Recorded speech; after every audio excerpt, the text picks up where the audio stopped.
Okay, so this is video 18. We will continue with the strategies of RCH phase 1. So second one is emergency obstetric care. So under the earlier CSSM program, 172 facilities, that was CHCs, community health centers, then you have sub-district hospitals have been identified for upgradation of first referral unit. Under the RCH, it was planned to make these fully operational for comprehensive emergency obstetric care. So making sure emergency cases should be referred as soon as possible, and they have made sure that there are about 1724 facilities which are available to provide these care. Okay, so third one, we will see schemes for improving obstetric care services. So what are the various schemes which actually adds on or it improves the the obstetric care services? Okay, so first one under that is additional ANMs. So having more of ANMs, auxiliary nursing midwiferys. Okay, so in order to improve the delivery of these services, all category C districts of the states of Uttar Pradesh, Bihar, Madhya Pradesh, Odisha, then Haryana, Assam, Nagaland and Rajasthan were given support for providing additional ANMs in 30% of the subcenter of these districts. So they made sure that in all these northern states, they made sure that there were about 30% additional of ANMs. Okay, so usually ANM study nursing course for 1.5 years. Okay, so they are assistant to the staff nurses. So the scheme have been extended to the remaining northeastern states during 1999 to 2000. In addition, Delhi is eligible for appointing 140 ANMs for extending services to the slum areas. So what they did, they gave more of auxiliary nursing midwives. So here we see that in northern states there were 30%. They also made sure that they extended to the in northeastern states also, and then they made sure that even in Delhi they added up to 140 ANMs, so that they can provide services to the slum area. So usually they will do the survey, they will find out how many pregnant under 5, any complication. Okay, for various reasons, we can use auxiliary nursing midwives. Next, you have staff nurses on contract. So public health staff nurses have been provided to 25% PHCs in C category districts and 50% PHCs in B category districts. So you have two categories here which has been mentioned, B and C. So we see that 25% were given to C category and 50%. These categories are based upon the need of the community. So they made sure that for B, they had given 50% of staff nurse who went on contract basis. Okay, after that they will be made permanent. Okay, then laboratory technicians to build the capacity of FRUs for looking after the needs of the emergency obstetric care in RT, respiratory tract infection, sexually transmitted infection. The district were assisted to engage 2 laboratory technicians on contractual basis at the sub-district level for doing routine blood, urine examination and RTI, STI test. So for various tests, they also required these lab technicians. So 2 were provided, okay, in sub-district level. Then hiring of private anesthetists to sub-district hospital again, or community health centers and FRUs are empowered to hire the services of private anesthetist for conducting emergency operation, for which they will be paid ₹1000 per case. So they will be paid per 1000, and they were also posted in the community health centers in order to give adequate care to the people. Okay, then hiring of safe motherhood consultants. So even doctors, okay, obstetricians were provided so that the mother health was taken care. To alleviate the shortage of trained manpower in PHCs or community health centers and sub-district hospital, the Government of India has provided funds to the states UTAs for engaging doctors trained in MTP techniques. So medical termination of pregnancy also should be conducted by the doctors whenever that was a threat to the mother's life. Okay, not to have illegal abortions. To visit the institution once in a week or twice once a fortnight, that is for 2 weeks, on a predetermined day of performing MTPs and providing other services like antenatal checkup. The doctors are paid at the rate of ₹800 per day. So anesthetists were paid ₹1000 per case. Here doctors were paid per day 800. So 24-hour delivery services are PHCs and CHCs. Okay. So to promote institutional deliveries, an additional honorarium to the staff to encourage around the clock delivery services in primary health centers and community health centers. This is to ensure that at least one medical officer, nurse and a cleaner are available throughout the day.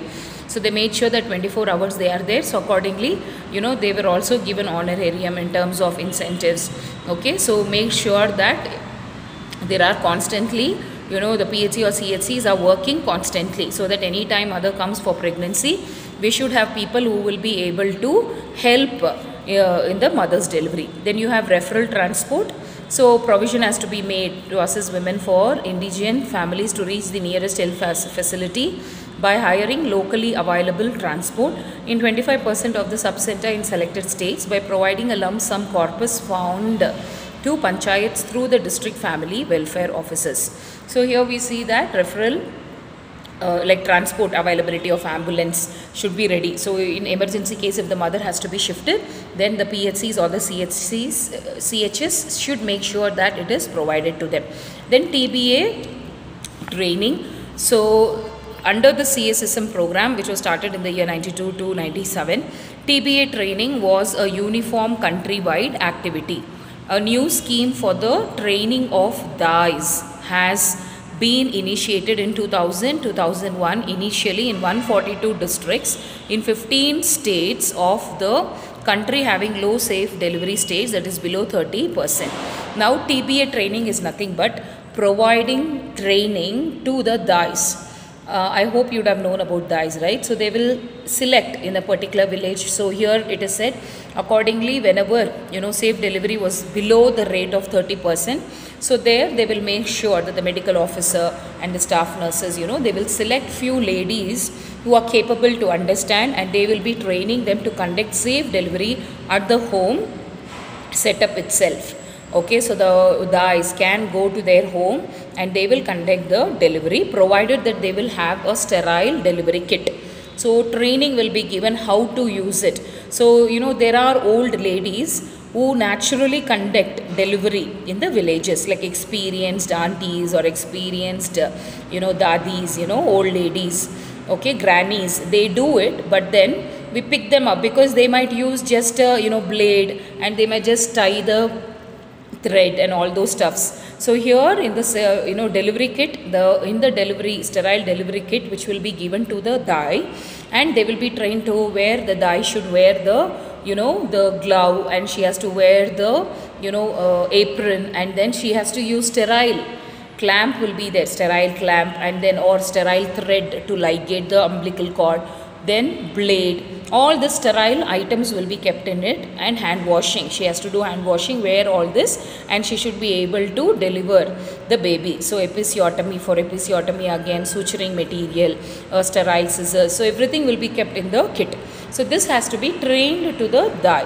So we select. So what they do, wherever, because sometimes these old grannies might conduct delivery where at that moment the mother might be safe, but later if there is infection in the child will develop infection, or the mother she will develop sepsis. So to prevent all these things, it is important that we train the DAIs, so selected women who are good enough to conduct the delivery. So that is TBA training that they do. And RCH camps. So in RCH camps, you see, in order to provide services to the people in remote areas, they will go, and then from the PHC level and underutilized, they will make sure that they will hold a camp, and then they will go and do the health checkup, find out the high risk, and then ask them to come to the PHC or the community health center and then take care.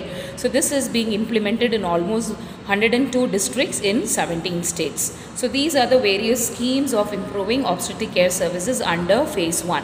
So the various strategies that we have seen is essential obstetric care package, then emergency obstetric care, then schemes for improving obstetric care services.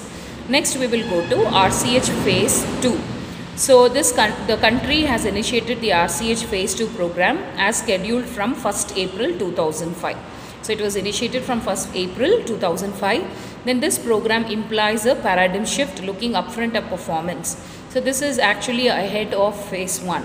Okay, so it is almost like a paradigm shift, okay, looking upfront at performance and upholding the desired standards of quality and client sensitivity. So the quality of care was improved here, and it was also given, importance to the client. Next, vision of RCH phase 2. So what was their vision? So the vision is to bring about outcomes as envisioned in the Millennium Development Goals. The National Population Policy 2000. So NPP, in this program, whatever goals that they had set up, it was the same as in the phase 2 of this RCH program. The 10th plan document, the National Health Policy 2002 and Vision 2020 India, minimizing the regional variations in the areas of reproductive and child health and population stabilization through an integrated focused participatory program, meeting the unmet demands of the target population and provision of assured, equitable, responsive quality services. So here we get to see that, whatever need was not met, making sure that all the unmet demands of the people is assured through qualitative services. So that is the vision of RCH phase 2. So when we see the focus of RCH phase 2, so this program focuses on reducing maternal mortality rate, infant mortality rate and total fertility rate. Okay, next aims of RCH second phase. So what was it? To increase the couple protection rate and the coverage of children through immunization. So prevention of STI and then you have coverage, okay, where 100% of immunization is given. Next, to achieve the provision of common essential package of safe delivery mechanism, to have safe delivery, and then to orient the demand side sensitivities, whatever were their demands, so that has to be met. Then to provide assured, equitable, responsive quality services. So make sure that equally all the qualitative services are provided. Then you have objectives of RCH2. So what are the various objectives? So here we see to improve access to skilled care and emergency obstetric care, then to improve coverage and quality of antenatal care, then to increase coverage of postpartum care.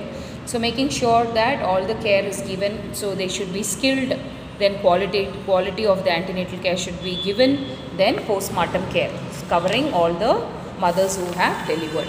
So these are the main objectives of RCH2. Next we will go to goals of RCH2. So main goals, when you see indicators and goals of RCH, you will see there in the diagram. So please go through that. Population growth, okay, according to the 10th plan, 2002 to 7 RCH goal.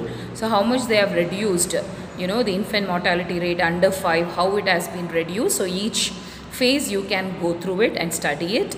Okay, now next we will see what are the strategies of RCH phase 2. So here, as we have seen there, essential obstetric care. So again under that, institutional delivery to promote institutional delivery to promote institutional delivery. So 50% of PHC and CHC would be made operational. So they made sure that in these institutions the delivery happens 24/7. Okay, as planned by 2010. So they made sure that they have basic emergency obstetric care, essential newborn care, basic newborn resuscitation services are also made available for the mother to have safe delivery. Then skilled attendance at delivery. So making sure that it can be antenatal clinic or PHC, CHCs. Okay, so there you have A&M, whoever is available, they are professionally trained and skilled to conduct safe delivery, including staff nurses or medical officers. Next you have the policy decisions under A&Ms, LHVS, and then you have health workers, okay, healthcare workers, and then you have SN staff nurses, okay, they are permitted to use drugs in specific emergency to reduce maternal mortality. So they will be in charge, okay, where in case they standing order, certain drugs can also be prescribed by these people in the absence of the medical doctor, so that any emergency interventions in the life is at stake. So if the mother is at ill health, then they can make sure, for example, if the mother undergoes, so all of a sudden she develops hypoglycemia, then 25% dextrose can be given immediately. Okay, so like this, certain magnesium sulfate can be given to the mother if she has got eclampsia because of, antenatal induced hypertension. So in these conditions, the nurse or the A&M should be trained.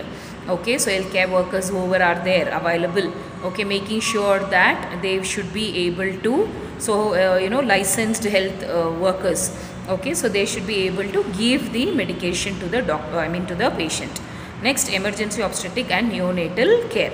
So under this we see that under the RCH program, FRUs are also being strengthened through supply of drugs in the form of emergency obstetric aid. So drugs should be given under this program, okay. So they are made sure that skilled manpower is there around the clock, that is providing services for 24, minimum services to be provided by fully functioning FRU. So all 24-hour services should be there. Emergency, like any case of cesarean, should be conducted. Newborn emergency care, full range of family services, treatment of STI, RTI should be done. All the storage of the medication should be done. So all these are covered in emergency obstetric and neonatal care. Okay, so we will continue in next video.